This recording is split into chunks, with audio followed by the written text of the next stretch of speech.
Welcome. As you can see, I have the tea and it will be spilt. I hate myself.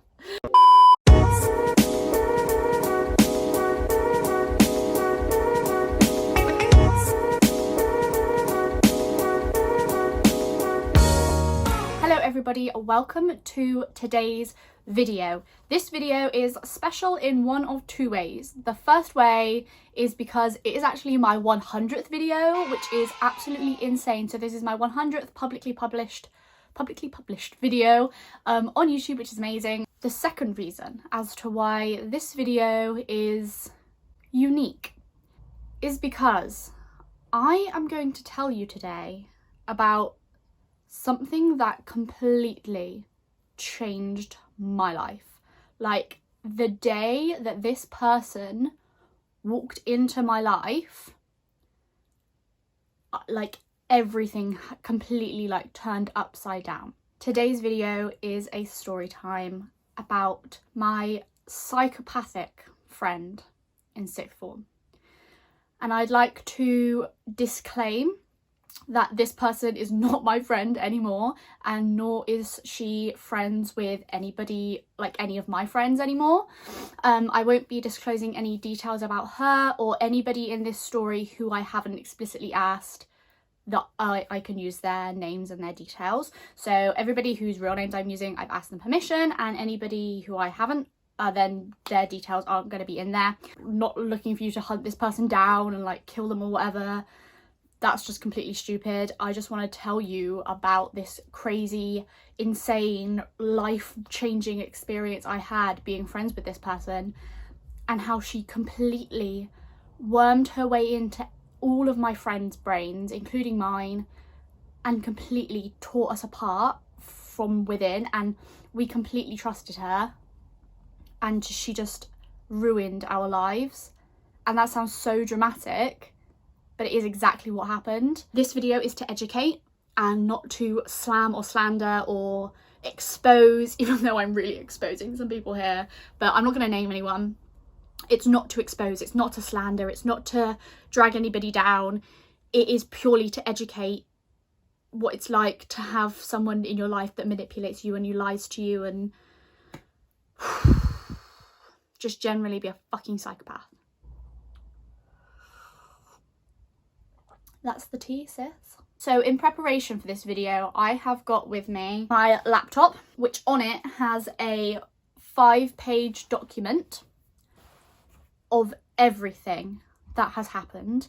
I had a really long FaceTime with my friend Sam, and we're really close friends. We've been friends for absolutely ages, and it is actually Sam's girlfriend that this crazy psycho person is. So I wanted his input as well, and we went through and we got all of the details, as much as we could remember, like everything that possibly came to our minds. And we know there's stuff we've missed, but we just can't we can't think of it. There was just so much that we physically can't remember it all. And I know there's things that I haven't included just because I haven't got 100% of the details and I don't really know what happened. This will most likely be a 2-part video, so if there's anything I miss out in this video, I will try and include it in the next one if I get made aware of it in the meantime. I'm just going to try and tell you as much as I can about this crazy person, so that if, God forbid, you ever have someone like this walk into your life, but if you do, hopefully this will help you spot them and see what they're doing and call them out, and just completely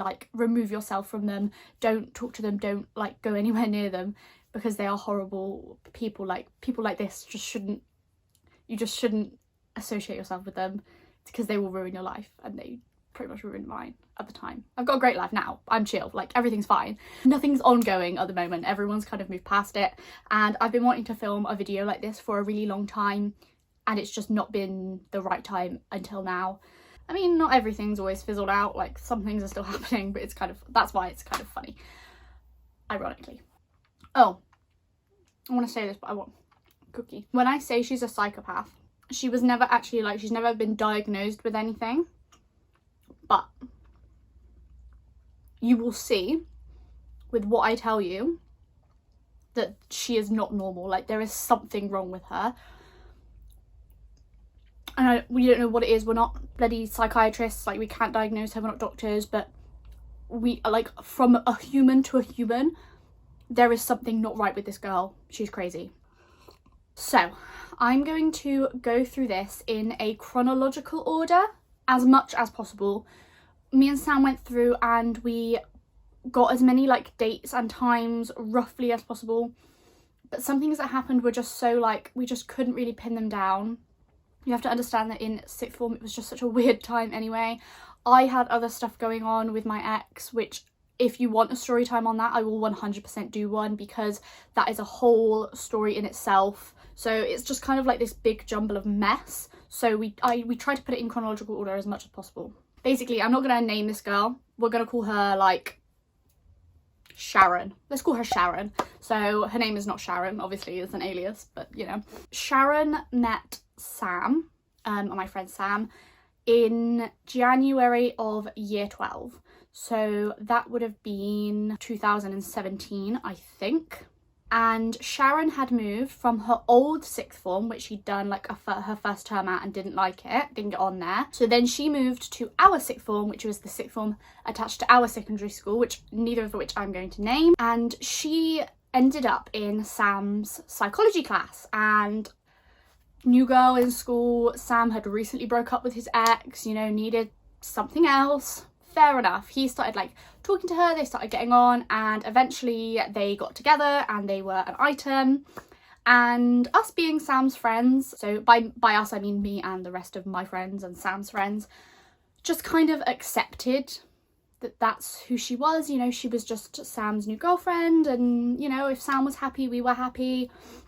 She was kind of new, so we didn't really have any preconceptions of her. We just kind of got the vibe she was quite a loud, outspoken person. She was kind of edgy. She had like quite an edgy vibe. So we were like, okay, then maybe that's just like her personality.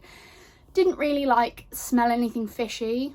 At the beginning, we were just like, oh, she's a bit odd. Like, she's got a bit of a resting bitch face, but we didn't deep it too much. We just kind of left it at that. I don't really remember anything specific happening. The only like real specific event I can remember was we went to an event in Bristol called Thunderworld, which is like this kind of like fairground thing that they put up on the downs every year, which is really nice. That happens in April, so I remember going to that with her in April, and we had like a great time.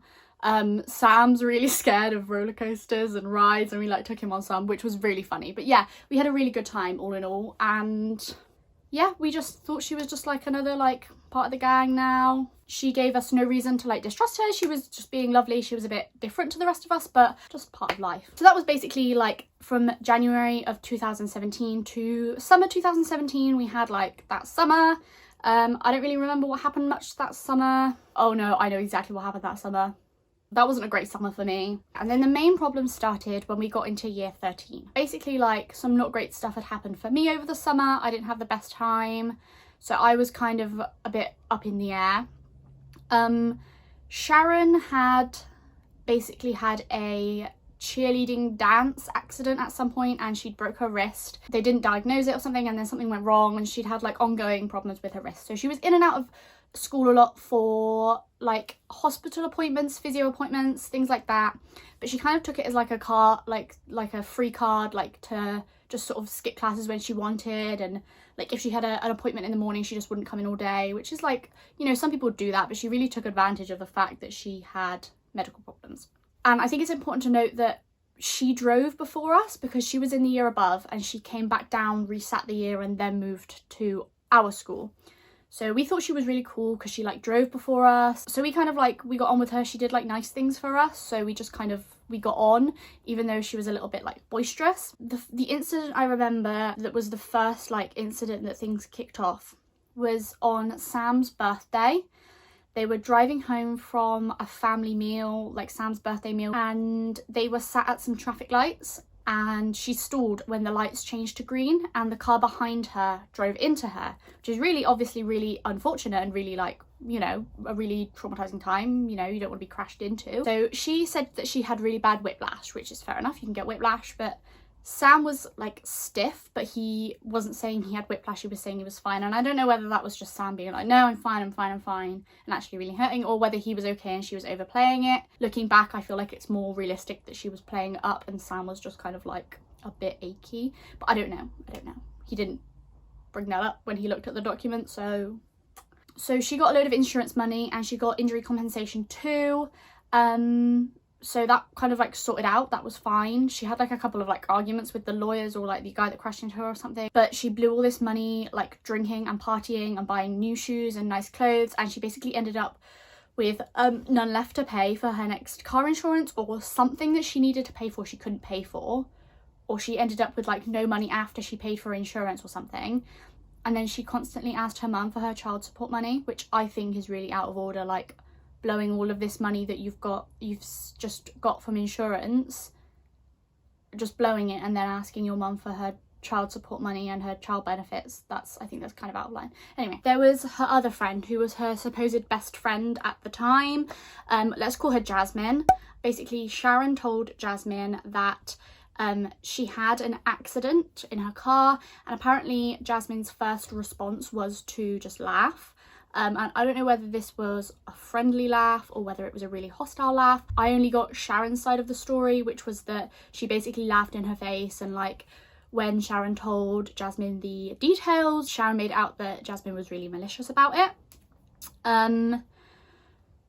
Again, like, I don't know if that was the extent or whether that was just whether she blew it up. A lot of things I look at in hindsight and think like, we definitely like fell for her blowing that completely out of proportion, and I think that's just another one of those things that I think didn't really happen and she just blew it out of proportion. But that's my opinion. Like, I can't say that that's the exact truth. I don't know what she said, but it's just like, now I just don't trust a word that Sharon has said in her life ever. So Sharon was furious at Jasmine. She was like, she just went like crazy. She was like screaming about it. She just kicked off and was like, I can't believe she's done this. She's been horrible. She was like calling her names, and none of us wanted to escalate the situation further. So we just kind of like stayed away from Jasmine for a few days just to kind of let things cool down. You know, Jasmine like kept her distance to an extent, so we kind of just like didn't really play into hands of anything. We just kind of kept our distance. And then after a while we thought it had died down and like everyone was on the mend and the whole thing with Jasmine would be like kind of swept under the carpet and forgotten about. That is not what happened at all. It just kept getting bigger and bigger and bigger, and it was like, how is this like physically like still a problem after all this time? We kind of started acting normal with Jasmine and, you know, started talking to her again. She was one of our friends, and Sharon did not like this at all. Like, she hated it. If anybody was to talk to Jasmine, she'd literally come up to you and call you like fake friend. She'd call you traitor. I think that was like a snake and like fake. Obviously, she was giving us the impression that something really bad had happened and she'd been really offended. And we had no reason not to believe her. And I think that's the key thing, is that she never gave us a reason not to trust her until the very end. And now we look back at everything and it's like, oh my God, we were played this whole time. But at the time we were just like, oh my God, like something bad's obviously really, really bad's happened. She was obviously really horrible to her. And we just completely went along with what Sharon said. And I think the main thing is that she would invent drama by taking a slither of truth and just blowing it out of proportion and building all these lies around it. So we were like, well, that is true. So obviously everything else must be true because she's older than us. She knows the older years. She must have more knowledge than us about this, and she must be like in with a bit more gossip because she's cooler than us. And we just built like this whole persona of her as this sort of like all-knowing being, and we just kind of took what she said as gospel and we didn't really question her. Maybe it was because she was new in the group, maybe because she was older, definitely because she had us wrapped around her finger. 100% she was just like this fountain of knowledge and we had no reason to distrust her. And I really hate myself for it. I really do So after Sharon kicked Jasmine out of our friendship group, because that is literally what happened, there was this whole thing about Jasmine and her other friend, let's call her Denise. I'm using really shit names, I'm really sorry, so bad. Following Sharon to a concert. So I had to fact check this with Sam, and he's still not sure about the details of this. He's kind of getting it confused. They went to a couple of concerts and he can't quite pin it down. He definitely knows it was in a club in Bristol called SWX.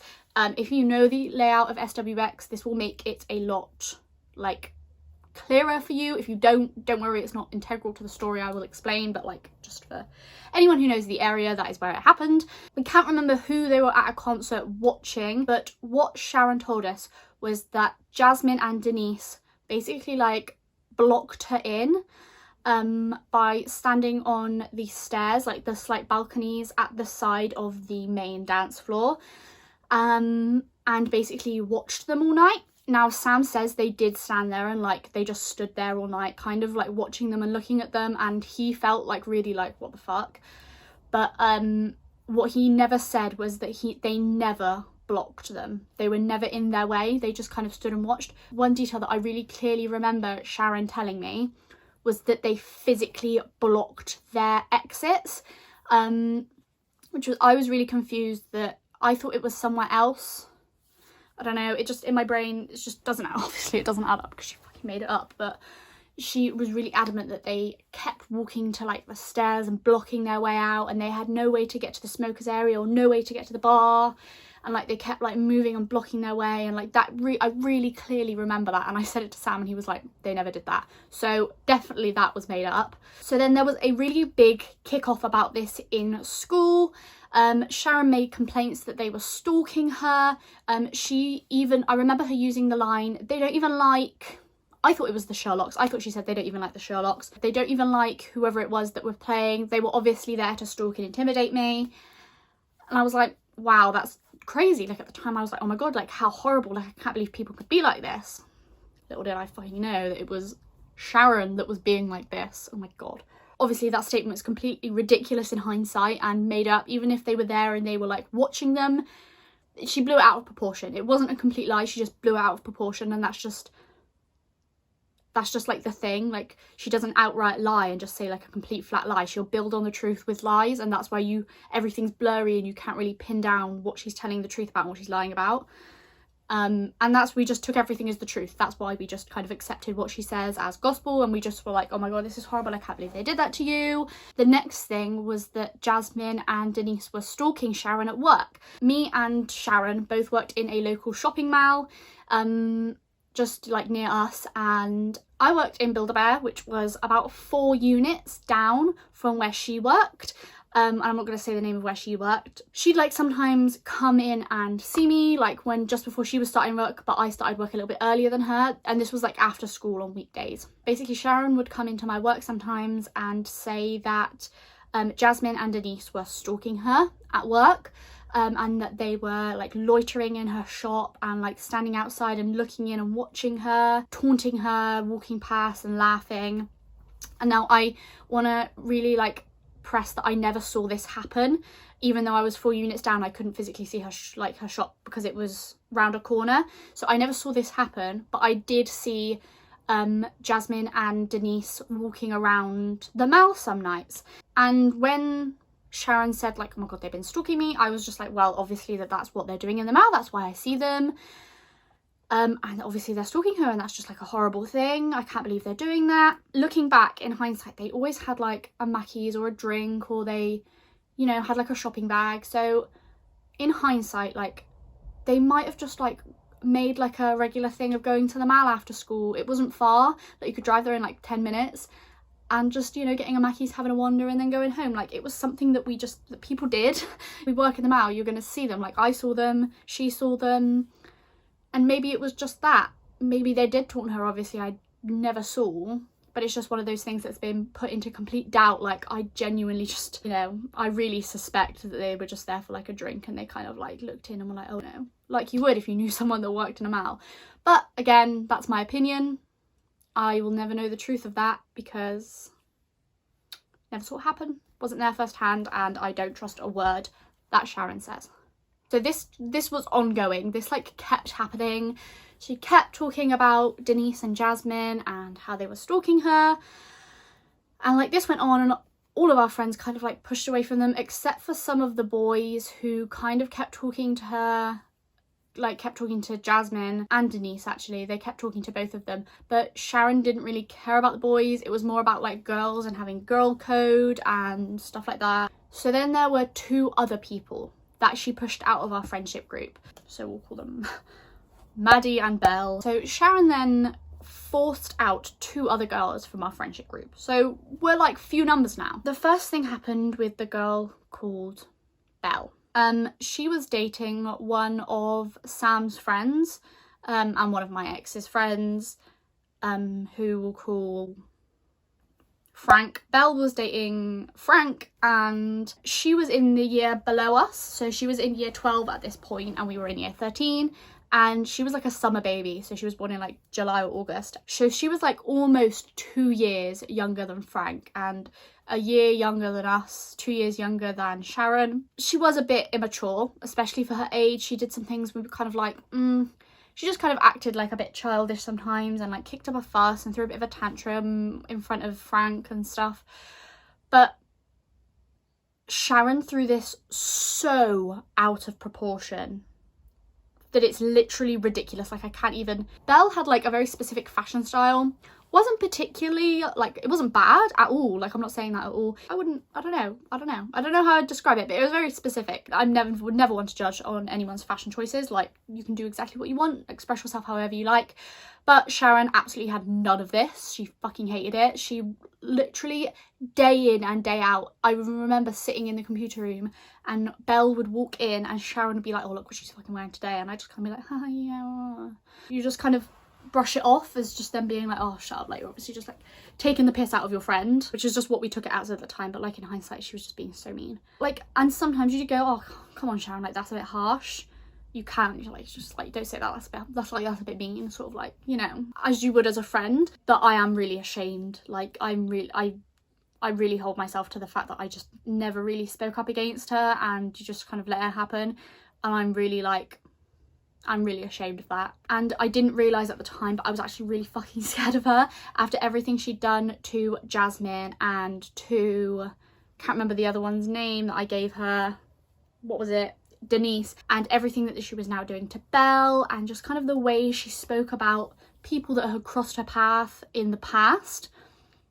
It like obviously just like shook me to the core and like completely like conditioned me to just do whatever she said and just went along with whatever she did.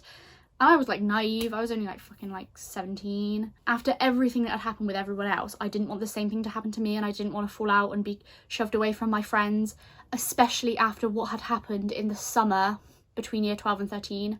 I didn't really have many friends at that point. So the thing with a girl called Maddie was kind of ongoing, never really had like a date put to it, but I just want to mention it now just so I can kind of get it out of the way. This girl called Maddie, she was really lovely. She was in my drama class. I still speak to her sometimes. She's really nice. Sharon made us think that she was the most annoying person on earth. We didn't really think that. She was a little bit annoying, and she was kind of known for being a little bit annoying, but so was I.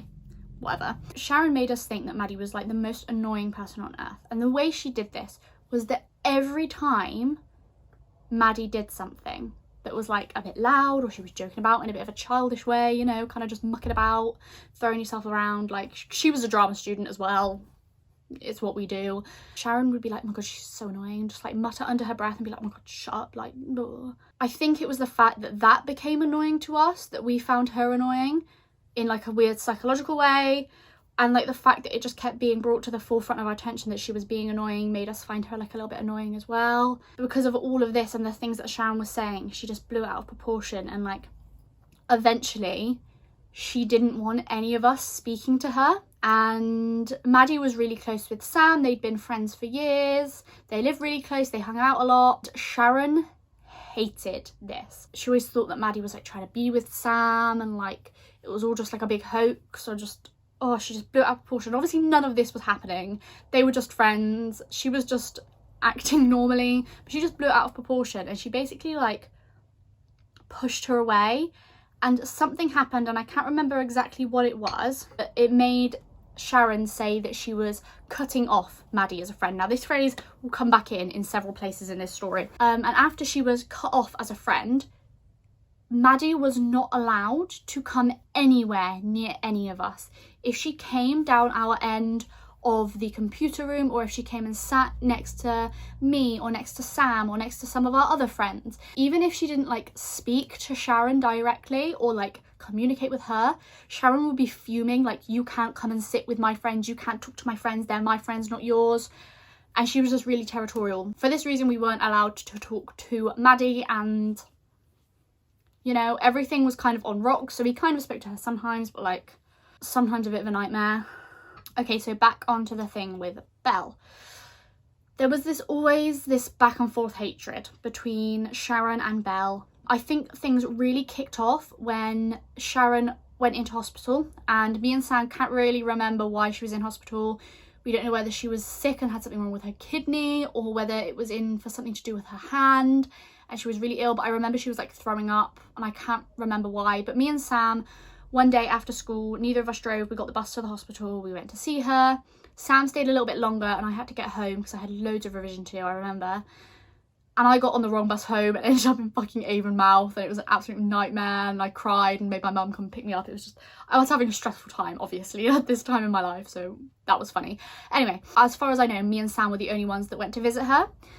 And for some reason, she kind of let all of our other friends off the hook. Like Georgina, she just was like, yeah, Georgina, whatever. Like Keris, yeah, whatever, like just fine, like whatever, they've got excuses. But for some reason, she was really angry that Belle didn't come and see her. Belle specifically didn't come and see her in hospital.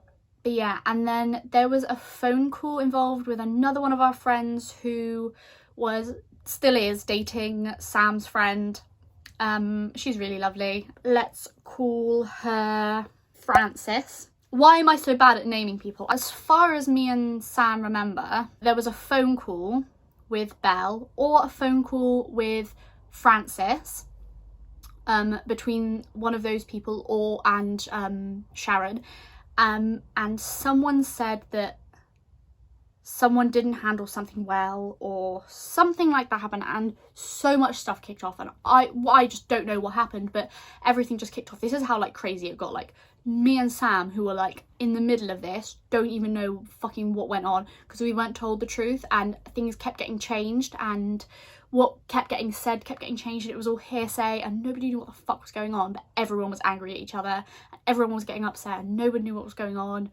It was just fucking ridiculous. And at the epicenter of this was fucking Sharon, and she just sat there like high and mighty queen, I've never done anything wrong in my life, even though she was the one that was kicking everything off and winding everybody up and just like pitching everyone against each other. And now Sam would like to interject at this point. I've got a little quote from him on my screen. He said, Sharon never liked Frances really from the start. Frances went to the same secondary school as Sharon and knew a lot about her past. So Sharon never took anything out on her. If Frances ever like said anything against Sharon or stood up against her, Sharon would never like rise to it too much because she knew that Frances could dish like so much dirt on her and just like tell everyone like everything about her past. And that just kind of says a lot about the sort of person that Sharon is and the sort of things she's done in her past, and the fact that she's probably just completely replicating it and doing the exact same fucking thing to us. And I know for a fact that she's gone to university and she's done the same fucking thing to her people in her first year halls at university. I know that for a fact. So, you know, once a psycho, always a psycho. So the last couple things that have happened with Frances and with Belle and with Maddie, I can't really pinpoint down the dates, but they definitely happened over like a big span of like the whole span of year 13. But I can't really pin down the dates. I just wanted to tell you about how she just manipulated everyone to believe her and used that power to then push people out of the group and have complete control of everyone within it. So she had everyone wrapped around her finger by making us believe that everything that she said was just completely true. And we did. I fucking believed every word that came out of her mouth, and I'm so ashamed of that I was just so naive, because I know that Georgina didn't believe her. Eventually she just kind of distanced herself from her and was like, she's fucking like crazy. But like I never saw that until it then happened to me, and I'll get on to that. I think the main thing is that we never realised that she was lying to us and that she had us wrapped around her finger and that she was manipulating us until she completely betrayed us and she pushed us out. And I think that's when it clicked for Sam as well, was when I got pushed out, and then things happened then. But I will tell you about that in the next video, about this literal like crazy person. Like what I've told you so far is the tip of the iceberg. This isn't even the psycho shit that she's done. This is just laying the foundations of her being a compulsive liar, of her manipulating the truth, blurring the lines between what we saw as true and what we, you know, what we believed as true. And now looking back, I don't know what's true and what's not, because I don't know the information that was fed. Did it come from her? Did anything that I didn't see firsthand, I don't know if I believe or not, because 9 times out of 10 the information came from her, or it came through her, or it was a result of her actions. And that's a really scary way to look back on a whole year and a half of your life. My whole most of my sixth form experience, I don't fucking know what actually happened or not. And at a time where I was really vulnerable as well because of everything that had happened with my ex again. Yeah, she just wrapped everyone around her finger. In the next video I do about this, I want to tell you all about how she ripped everyone apart. She literally ruined prom for so many people. I want to tell you all about everything she did to Sam, because like, it's literally not right. Like, I'm getting upset now thinking about like all the bad shit she did to him, and like, I can't believe I just stood and like let her do that to my like best friend, and I didn't even fucking realize. Like, obviously, like, I realized it was going on, but like it didn't click in my brain. Like, you don't realize, like, it's like a little bubble. Like, when you're in it, all you see is like what she wants you to see, and then as soon as that bubble pops and you see fucking everything around you, you're like, oh my god, like, how have I been put through this? I'm not realised, and I am really ashamed that I didn't see it earlier. I am going to end that here. I am definitely going to do a part 2. If you want it soon, give me a big thumbs up and I will move it right up to the top of my to-do list. If you have any like stories about psychopaths that you knew, put it in the comments. There is no greater bonding than mutual trauma, so pop it in the comments. Please go follow me on all my socials. They are down in the description box below. I've got Instagram, Twitter, TikTok, Snapchat, Pinterest, Depop, everything. Just go follow me on them and I'll keep you updated with when the next video is coming out. If you are not already subscribed to my channel, please hit subscribe and hit the bell icon as well, so that you are notified whenever I post a video, so that when the next one goes up, you will be the first one to hear about it. And if you're already subscribed, then thank you so much. It's lovely to have you back. I didn't say that at the beginning of the video today, and I feel really weird about that. And I never say this about my videos, but if you like this, please share this. Share it on your socials, share it on Facebook, share it on Twitter, share it on Instagram, share it on WhatsApp, and share it everywhere, because I guarantee you there is someone out there at the moment who is going through this exact same thing, and I don't want them to be in this situation for any longer than they have to, because you'll see in the next video, it went on for so long, it ruined everyone's lives. She's already ruined 4 people. She has already like pushed out of a friendship group, and at this point they have no friends. So she's left 4 people without any friends, essentially, already, and I've just kind of laid out the groundworks.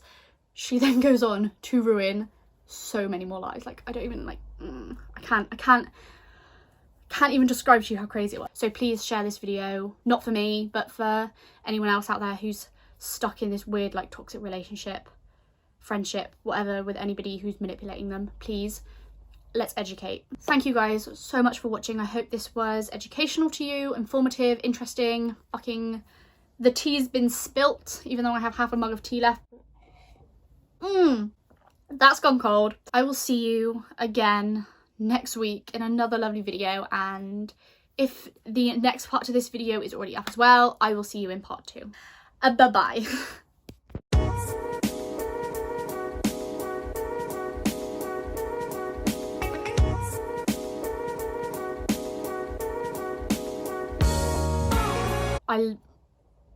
There is no way of me describing it to you. It's just not.